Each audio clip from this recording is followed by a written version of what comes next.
মিহির দাঁতে দাঁত চেপে বলল, আমি মেয়েদের গায়ে হাত তুলি না, না হলে এই কথাগুলো বলার জন্য তোকে মেরে এখানে পুঁতে দিতাম।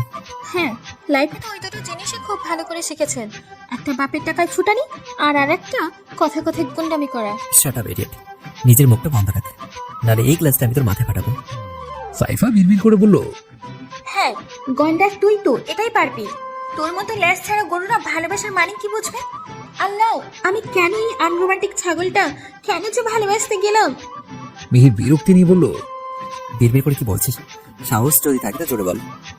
সাইফা কিছু না বলেই মিহিরের দিকে একবার তাকিয়ে ঠোঁট উল্টিয়ে বসে রইল। তা দেখে মিহির মুচকি হেসে একজন ওয়েটারকে ডাক দিল। ওয়েটার এসে একে একে সবার থেকে খাবারের অর্ডার নিতে লাগলো। আহান, মেঘ আর আবিরের বাবা বসে কথা বলছিল। তখনই একজন ওয়েটার এসে আহানের থেকে খাবারের অর্ডার চাইলো।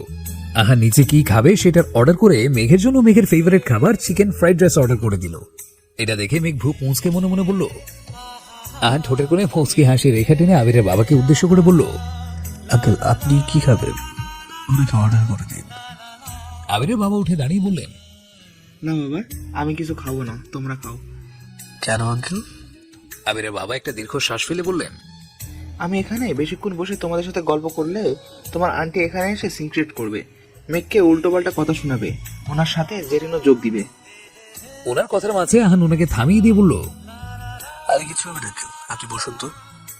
আবিরের বাবা ওনার এক হাত আহানের কাঁধের উপরে রেখে মৃদু হেসে বললেন, তোমাকে দেখলেই যে কেউ চোখ বন্ধ করে বলে দিতে পারবে তুমি যথেষ্ট প্রকার শান্তশিষ্ট ভদ্র একটি ছেলে। বাবা, মিহিরকে নিশ্চয়ই এতদিনে খুব ভালো করে চিনছো।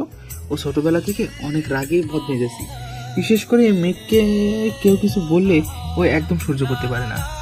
একে তো ওর কাকিমণিকে আর জেরিনকে মিহির আগে থেকেই পছন্দ করে না, তার উপর যদি ওরা এখানে এসে মেঘকে কিছু উল্টোপাল্টা বলে তাহলে আমি নিশ্চয়ই মিহির ওনার মুখের উপরে গ্লাস ছুঁড়ে মারবে। কথাটা বলে উনি মেঘের থেকে বিদায় নিয়ে ওনাদের টেবিলে চলে গেলেন।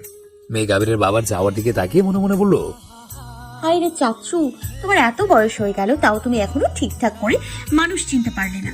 এই শয়তানের হাড্ডিটাকে কিনা তুমি বললে এটা শান্তশিষ্ট ভদ্র ছেলে।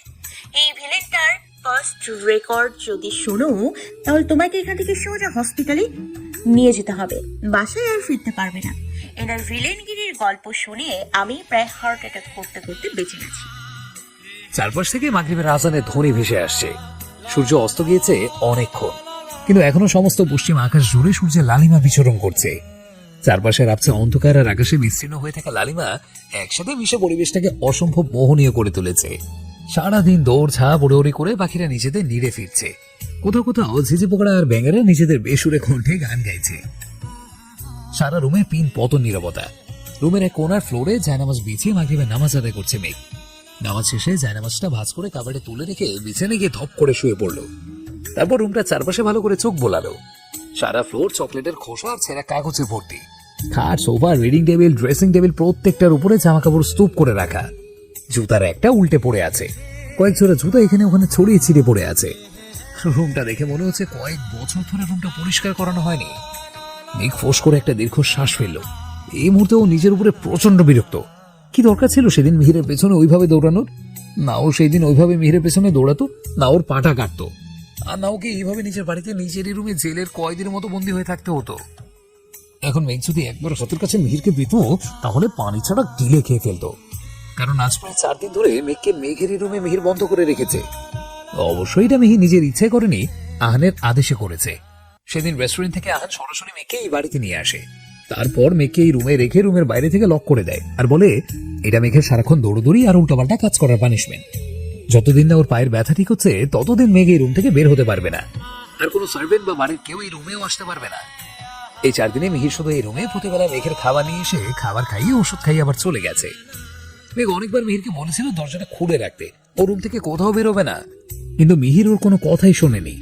আর মীরা রহমান, আসম রহমানও মেঘকে একটা বারও দেখতে আসেনি। সেটা নিয়ে মেঘ একটু আশ্চর্য হয়নি, কারণ ও জানে সবাই আহানকে একটু বেশি ভালোবাসে। কখনো কেউ ওর কথায় অমত পোষণ করে না। মেঘের পায়ের ব্যথাটা এখন একদমই ঠিক হয়ে গেছে, শুধু হালকা কাটা দাগটা রয়ে গেছে। ব্যথা ঠিক হবেই না বা কেন, মিহির ওকে জোর করে প্রতি বেলায় এক গাদা করে ওষুধ গিলিয়েছে। মেঘ চোখে মুখে বিরক্তি ভাব নিয়ে কিছুক্ষণ বিছানায় এদিক ওদিক গড়াগড়ি খেলো। কি করলে সময় কাটবে বুঝতে পারছে না। এতদিন সারাদিন বসে বসে শুধু ল্যাপটপে মুভি দেখেছে আর চকলেট খেয়েছে আর পড়ে পড়ে ঘুমিয়েছে। অতিরিক্ত ঘুমোতে ঘুমোতে এখন আর ঘুমোতেও ইচ্ছে করছে না। মেঘ অনেকক্ষণ ভেবে একটা আইডিয়া বের করলো মিহিরকে চালানোর জন্য। ও শোয়া থেকে উঠে ড্রেসিং টেবিলের কাছে গেল, তারপর ড্রেসিং টেবিলের ওপর থেকে একটা হেয়ার অয়েলের বোতল হাতে নিয়ে সেটা দিকে তাকিয়ে ভাঁকা হেসে বলল, মিহিরের বাচ্চা, তুই জোর করে আমাকে হেয়ার অয়েল কিনে দিস না, হ্যাঁ? আজকে তোকে আমি ওই অয়েলের বোতলে চুবিয়ে মারবো। কথাটা বলেই মেঘ দরজার সামনে গিয়ে সেখানকার ফ্লোরে বোতলের প্রায় অর্ধেক তেল ঢেলে দিল। তারপর রুমে লাইটটা অফ করে জোরে একটা আম্মু গো বলে চিৎকার দিল। চিৎকার দেওয়ার কিছু সেকেন্ড পরেই মেঘ দরজা খোলার শব্দ শুনতে পেল। আর দরজা খোলার সাথে সাথে ধপাস করে একটা শব্দ আসলো, সাথে কয়েকটা কণ্ঠস্বরে চিৎকার মেঘের কানে ভেসে এলো। মেঘ বিড়বিড় করে বলল, এটা কি হলো? এখানে তো ওই বাদরটার একার পড়ার কথা ছিল, কিন্তু ভয়েস শুনে তো মনে হচ্ছে এখানে একটা না একাধিক বাদর পড়েছে। মেঘ তড়িঘড়ি করে গিয়ে রুমে লাইটটা অন করে সামনে তাকালো। তাকিয়ে যা দেখলো তাতে ওর চোখ দুটো রসগোল্লার মতো হয়ে গেল। কারণ ওর সামনে সারিকা, সাইফা আর আহির উল্টে পড়ে আছে, আর ওদের থেকে কিছুটা দূরে আহান আর মিহির হতভম্ব হয়ে ফ্লোরে পড়ে থাকা আহির, সারিকা, সাইফার দিকে তাকিয়ে আছে। মেঘ কিছুক্ষণ অবাক হয়ে ওদের দিকে তাকিয়ে থেকে হা হা করে হেসে দিল। মেঘের হাসি শুনে ওরা সবাই মেঘের দিকে তাকালো, আর এটাও বুঝতে পারলো এটা মেঘের কাজ। কিছুক্ষণ আগে মীরা রহমান, আসুম রহমান, মোনা খান, আহাদ খান, মেঘের মামা মামিরা সহ সবাই শপিং করতে গেছে। শুধু আহান, আহির, মিহির আর সারিকা, সাইফা রয়ে গেছে, কারণ ওরা মেঘকে সাথে নিয়ে যাবে সেই জন্য। একটু আগে আহান, আহির, সারিকা, সাইফা এসে মেঘেদের বাসার কলিং বেল বাজায়। একজন সার্ভেন্ট গিয়ে দরজা খুলে দেয়। মেঘে রেডি হয়ে সিঁড়ি দিয়ে নামছিল। আহানদের আসতে দেখে মুচকে একটা হাসি দিয়ে আহানকে গিয়ে হাত করে। তখনই ওরা মেঘের চিৎকার শুনতে পায়। চিৎকার শোনার সাথে সাথে ওরা সবাই মেঘের রুমের দিকে দৌড় দেয়। আহির, সারিকা, সাইফা আগে আগে দৌড়ে রুমে ঢুকতে থবাস করে পড়ে গিয়ে ওদের মুখ থেকে আপনা আপনি চিৎকার বেরিয়ে আসে। ওদের পড়া শব্দ আর চিৎকার শুনে আহান আর মিহির দৌড় থামিয়ে দাঁড়িয়ে পড়ে। মেঘকে এইভাবে হাসতে দেখে সাইফা ঝাড়ি মেরে মেঘকে উদ্দেশ্য করে বলে, আমার পড়ে গেছে আর তুমি হাসছো? তুমি আমাদের বোন নাকি শত্রু? সাইফার কথা মনে হয় মেঘের কান পর্যন্ত পৌঁছলো না, সে এখনো হেসে গড়াগড়ি খাচ্ছে। মিহির আর আহান মুখ টিপে টিপে হাসছে। আহির রাগী গলে বলল, হাসবে না তো কি করবে, এটা তো ওরই কাজ। কথাটা বলতে বলতে আহির উঠতে চেষ্টা করলো, কিন্তু তেলে স্লিপ খেয়ে আবারও বসে পড়লো। বিরক্তি নিয়ে মিহিরের দিকে তাকিয়ে বলল, ভাই প্লিজ আমাকে এখান থেকে তোল। মিহির কোন রকম পা টিপে টিপে এগিয়ে এসে আহিরকে দাঁড় করালো। আর তখনই সাইফ মিহিরকে দিল এক ধাক্কা। সাথে সাথে মিহির আহিরকে নিয়ে আবারও তেলের উপরে মুখ থুবড়ে পড়লো। এটা দেখে মেঘ এবার হাসতে হাসতে ফ্লোরে বসে পড়লো। আহানও আর নিজের হাসি চেপে রাখতে না পেরে ফিক করে হেসে দিল। মিহির চেঁচিয়ে সাইফাকে উদ্দেশ্য করে বলল, এটা কি করলি? ধাক্কা কেন দিলি? মিনিমাম কমন সেন্স নেই তোর? আমার পুরো ড্রেসটা নোংরা হয়ে গেল, এবার আমি বাইরে কি হয়ে যাবো? মিহিরের কথা শেষ হতেই সারিকা ঝাঁঝালো গলায় বলল, যা করেছে বেশ করেছে। তুমি আমাদের না তুলে আগে আহির ভাইয়াকে কেন তুলতে গেছিলে? জানো না সবসময় লেডিস ফার্স্ট হয়? আর বাইরে কি তুমি একলা যাবে নাকি? আমরা যাব না? আহির উপর হওয়া থেকে বসতে বসতে বলল, আমার কোমর শেষ, ও মাগো। তারপর আহানের দিকে তাকিয়ে বলল, ব্রো প্লিজ আমাকে এখান থেকে তোলো। আহান হাসতে হাসতে বলল, নো ওয়ে, আমি তোকে তুলতে আসি আর তোরা আমাকেও ফেলে দিস। নিজের ব্যবস্থা দিয়ে কর ভাই। তোমার মতো ভাই থাকাচ্ছে হাজারটা শত্রু থেকেও ভালো। আহির কথাটা বলতে বলতে কোন রকম করেই দেয়ালে ভর দিয়ে উঠে দাঁড়ালো।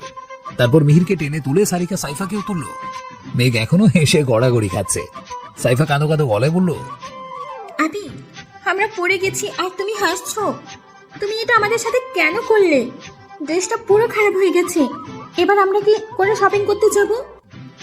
মেঘ কোন রকম হাসি থামিয়ে মিহিরের দিকে ইশারা করে বলল, আমি তো এই গাধাটাকে ফেলতে চেয়েছিলাম, আমি কি জানতাম নাকি এই গাধাটার জায়গায় তোরা পড়ে যাবি? মেঘ গিয়ে ওর কাভার্ড খুলে দুটো হোয়াইট টপস আর ব্ল্যাক জিন্স এনে সাইফার হাতে দিয়ে বলল, ফ্রেশ হয়ে এগুলো পরে নে, আশা করি ফিট হয়ে যাবে। সারিকা সাইফা মুখ ফুলিয়ে ড্রেসগুলো হাতে নিয়ে মীরা রহমানের রুমে চলে গেল। মেঘের দিকে তাকিয়ে রাগী স্বরে বলল, ওকে পরে দেখি না। মেঘ ভেঙচি কেটে বলল, পরে কেন দেখবি? এখন কি পর্দা নিয়েছিস? মিহির কিছু না বলে রাগে গজগজ করতে করতে নিজের রুমে চলে গেল। ওর পেছনে পেছনে আহিরও চলে গেল। ওরা যেতে আহান হাতুড়ো প্যান্টের পকেটে গুজে মেঘের রুমে ঢুকতে ঢুকতে মেঘকে উদ্দেশ্য করে বলল, আরে বাহ, রুমটাকে মাত্র 4 দিনে পুরো গোয়ালঘর বানিয়ে ফেলেছ। থেকে বোঝা যাচ্ছে এটা মানুষের রুম নাকি গরুদের। অবশ্য গরুরাও এর থেকে ভালো জায়গায় থাকে। বলতে বলতে আহান রুমে ঢুকে খাটের উপরে বসে পড়ল। মেঘ রাগে দাঁত কটমট করে বলল, আপনার সাহস তো কম না? একে বিনা অনুমতিতে আমার রুমে প্রবেশ করেছেন, তার উপর আবার আমার এই রুমে ঢুকে আমাকে গরুর সাথে তুলনা করছেন। আহান একটা নোট খেয়ে ভাব নিয়ে বললো, এই রুমে ঢোকার জন্য আমি কারো পারমিশন দেওয়ার প্রয়োজন বোধ করছি না। বরং এই রুমে কাউকে ঢুকতে হলে সবার আগে আমার পারমিশন দিয়ে তারপর ঢুকতে হয়, সেটা যেই হোক না কেন। আর বাকি হলো তোমার গরুর সাথে তুলনা করার বিষয়টা। আর তোমাকে যদি গরুর সাথে তুলনা করি তাহলে গরুকেও অপমান করা হবে। আহানের কথা শুনে মেঘের রাগে গ জ্বলে যাচ্ছে। মেঘ দতে দত চেপে বলল, আপনি এক্ষুনি আবার রুম থেকে বেরিয়ে যান, নয়তো আমার থেকে খারাপ কেউ হবে না। আচ্ছা তাই নাকি? তাহলে আমিও রুম থেকে বেরোবো না, দেখি তুমি কি করতে পারো। মেঘ চিল্লিয়ে বলল। I said get out of my room. Ahan একটু নড়লো না, তীক্ষ্ণ দৃষ্টিতে মেঘের দিকে তাকিয়ে রইল।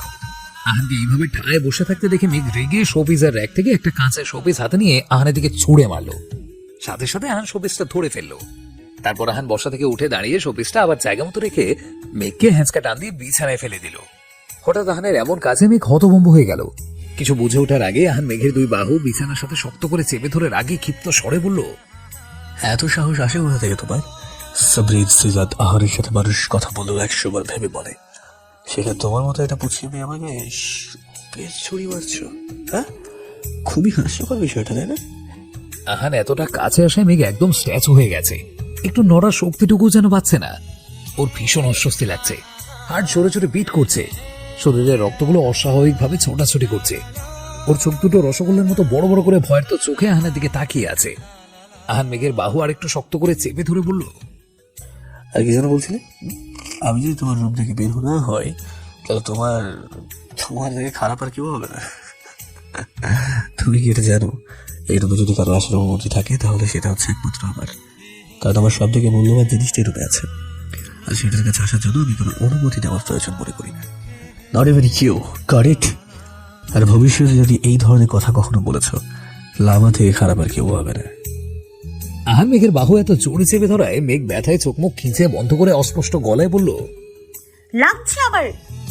মেঘের কথায় আহানের হাতটা একটু আলগা হয়ে এলো, কিন্তু ও মেঘকে ছাড়লো না, বরং একই ভঙ্গিতে বলল, এখন কেন বলছে লাগছে? সেটা আমাকে ট্রেড করার সময়, আমাদেরকে শোপিস ছুড়ে মারার সময় মনে ছিল না? আমাকে রাগালে আমি তোমার সাথে ঠিক কি করতে পারি? মেঘ কাঁপা কাঁপা গলায় বলল, সরি, ভুল হয়ে গেছে, আর হবে না। আপনি আমার থেকে একটু দূরে সরুন প্লিজ। মেঘের হাত পা রীতিমতো কাঁপাকাঁপি শুরু করে দিয়েছে। মুখটা ভয়ে একদম চুপসে গেছে। আহান মেঘের এমন অবস্থা দেখে নিজের রাগটাকে কন্ট্রোল করে মেঘের থেকে সরে এসে উঠে দাঁড়িয়ে বলল, তোমাকে 10 মিনিট সময় দিলাম, তার মধ্যে চুপচাপ ভালো মেয়ের মতো রেডি হয়ে নিচে চলে এসো। কথাটা বলে আহান হনহন করে রুম থেকে বেরিয়ে গেল। মেঘ শোয়া থেকে উঠে দাঁড়িয়ে জোরে জোরে শ্বাস নিতে লাগলো। এতক্ষণ যেন ওর শ্বাসটা গলায় আটকে ছিল। তারপর আহানের যাওয়ার দিকে তাকিয়ে মনে মনে বলল,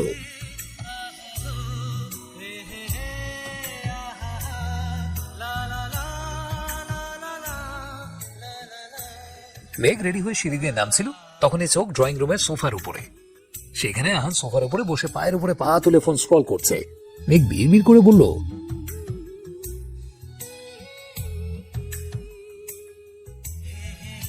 মেঘকে সিঁড়ি থেকে নামতে দেখে আহান উঠে দাঁড়িয়ে বলল, চলো। মেঘ ভ্রু কুঁচকে বলল, চলো মানে? ভাইয়ারা কোথায়? ওরা যাবে না? ওরা পরে আসবে, ওদের আরো দেরি হবে, তুমি আমার সাথে চলো। না, আমি ওদের সাথে যাব।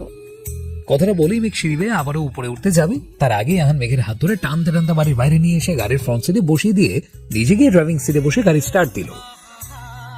শপিং মলের পার্কিং জোনে এসে আহান গাড়িটা পার্ক করে মেঘকে ইশারা দিয়ে গাড়ি থেকে নামতে বলল। মেঘ আহানের দিকে একবার রাগী চোখে তাকিয়ে গাড়ি থেকে নেমে ধড়ম করে দরজাটা লাগিয়ে দিল।